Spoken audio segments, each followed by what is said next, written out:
Good morning, my dear friends. Welcome to the Ideal Living Family. నేను మీ ఎలుగు Suresh Kumar, psychologist, senior English faculty, life coach, and the founder president of the Ideal Living and also ప్రాణదాత social service society. ప్రకృతి సేవయే పరమాత్మ సేవగా భావిస్తూ ప్రత్యక్ష దైవమైనటువంటి ఆ ప్రకృతి మాతకు పంచభూతాలకు నమస్కరిస్తూ పరమాత్మ యొక్క సంకల్పంతో మీ ముందుకు ఒక హెల్త్ రిలేటెడ్ విషయాన్ని చర్చించడానికి మీ ముందుకు ఇవాళ వస్తున్నాను. అదేంటి అంటే అనారోగ్యానికి మూలాలేంటి.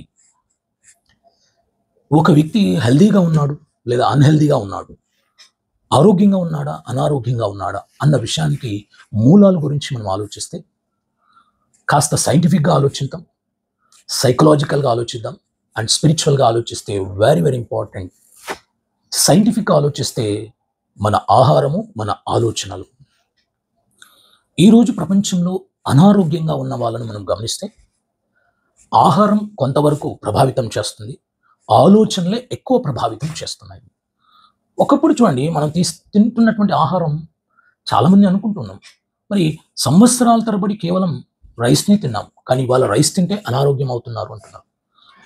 ఏ ప్రోటీన్లు, ఏ విటమిన్లు ఏమీ తెలియని అవగాహన లేనప్పుడు ఏమి తిన్నా చాలా ఆరోగ్యంగా ఉన్నాం. కానీ ఈరోజు బేరీజ్ వేసుకొని ఇంతే ప్రోటీన్స్ తినాలి, ఇలా విటమిన్స్ తినాలి, ఇలా న్యూట్రిషియస్ ఫుడ్ ఉండాలి, పోషకాహారం ఉండాలి, ఆహారం బాగుండాలి, ఇంత అవగాహన వచ్చిన తర్వాత కూడా ఎందుకు అనారోగ్యం ఎక్కువగా పెరుగుతోంది?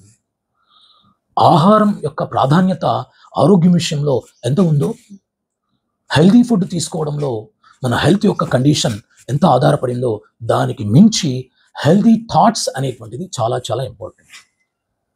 సో ఆహారం గురించి తర్వాత చర్చిద్దాం. ఈరోజు చాలా చాలా మనం ఎక్కువగా ఆలోచించాల్సిన విషయం, దృష్టి సారించాల్సిన విషయం ఏంటంటే we have to focus on thoughts.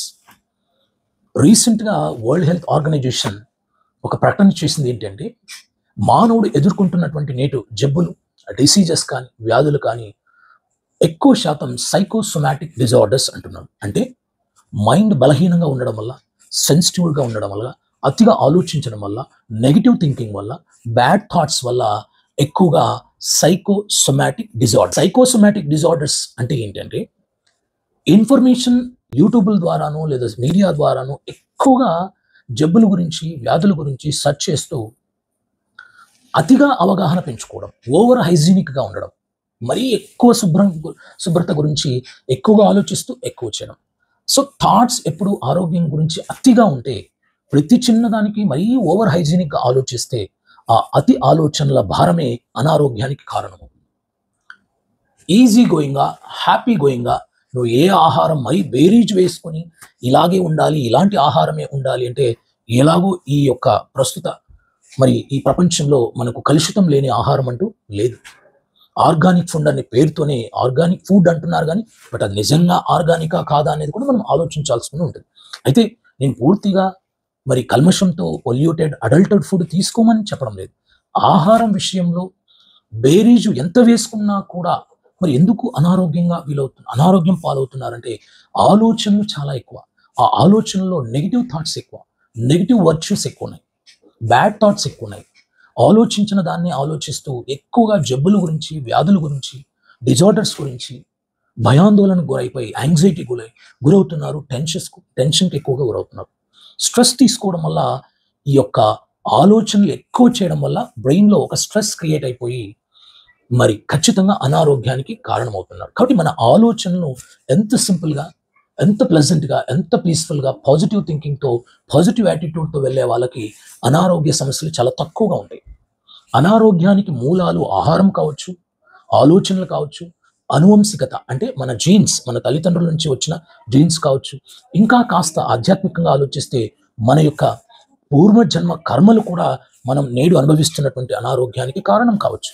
కానీ మొట్టమొదటి యాజ్ ఏ సైకాలజిస్ట్గా నేను చెప్తున్నాను, మనం ఎక్కువగా ఓవర్ సెన్సిటివ్గా ఉండకూడదు, ఎమోషనల్లీ ఇంబ్యాలెన్స్ ఉండకూడదు. ప్రతి చిన్నదానికి ఆవేశపడుతూ, అతిగా ఆలోచిస్తూ, చాలా సెన్సిటివ్గా, సున్నితంగా ప్రతి అంశాన్ని తీవ్రతరంగా ఆలోచిస్తేనే మైండ్ స్ట్రెస్కు గురవుతుంది. Brain is the master of all organs అన్నమాట.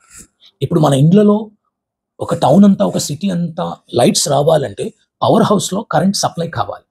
మరి మన బాడీలో ఉన్న ఆర్గాన్స్ అన్నీ వాటి పని వాటి సక్రమంగా చేయాలంటే బ్రెయిన్ సరైన కండిషన్లో ఉండాలి. ప్రెషర్ లేకుండా, స్ట్రెస్ లేకుండా ఉండాలి. ఆ బ్రెయిన్ ఎప్పుడైతే పీస్ఫుల్గా మరి స్ట్రెస్ లేకుండా ఉంటుందో అప్పుడు ఆ బ్రెయిన్ అన్ని ఆర్గన్స్ని కంట్రోల్ చేస్తూ వాటి పనిని వాటిని సక్రమంగా చేసే విధంగా ఆర్డర్ చేసి అది కంట్రోల్ చేసే అవకాశం ఉంటుంది. కానీ నేను ఒక్కటి చెప్తున్నాను, మనం పీస్ఫుల్గా ఈ బ్యాడ్ థాట్స్, నెగిటివ్ థాట్స్ని పక్కన పెట్టి ఈర్ష్య, అసూయ, ద్వేషము, క్రోధము ఇలాంటి నెగిటివ్ వర్చ్యూస్, అసూయ చెందడం కానీ, అపవిత్రమైనటువంటి ఆలోచనలు కానీ లేకుండా పవిత్రమైనటువంటి ఆలోచనలతో, ఒక చిన్న పిల్లాడి తత్వంతో ఆలోచనల్ని మీరు ఎంత పవిత్ర భావంతో ఉంచుకుంటే, ఎంత డివైన్ క్వాలిటీస్ని కలిగి ఉంటే మనకు అనారోగ్యం వచ్చేటువంటి సమస్యలు చాలా చాలా తక్కువ ఉంటాయి. మరి ఆధ్యాత్మికంగా ఆలోచిస్తే కర్మ సిద్ధాంతం అనేటువంటిది నేటి ఆరోగ్య స్థితికి, ఆర్థిక స్థితికి, ఆనంద స్థాయిలకి అన్నింటికీ కారణమైపోయి ఉండొచ్చు. కానీ ఆలోచనలను నియంత్రణ చేసుకుని ఆలోచనలను ఆశావహ దృక్పథంలో పాజిటివ్ వైపుకు నడిపిస్తూ ఉంటే మరి వ్యాధులు వచ్చే శాతం, జబ్బులకు పాల్పడేటువంటి శాతం చాలా తక్కువగా ఉంటుంది. యాజ్ ఎ సైకాలజిస్ట్గా చెప్తున్నాను. తెలుగు శ్రీష్ కుమార్. కంటెంట్ నచ్చితే మీరు షేర్ చేయండి, లైక్ చేయండి అండ్ కామెంట్ బాక్స్లో మీకు ఎలాంటి అనారోగ్య సమస్యలు ఉన్నాయి, వాటికి సంబంధించిన వీడియోస్ ఎలాంటివి చేయాలో మీరు ఎక్కువ డిమాండ్ చేస్తే వాటికి సంబంధించి చేస్తాను.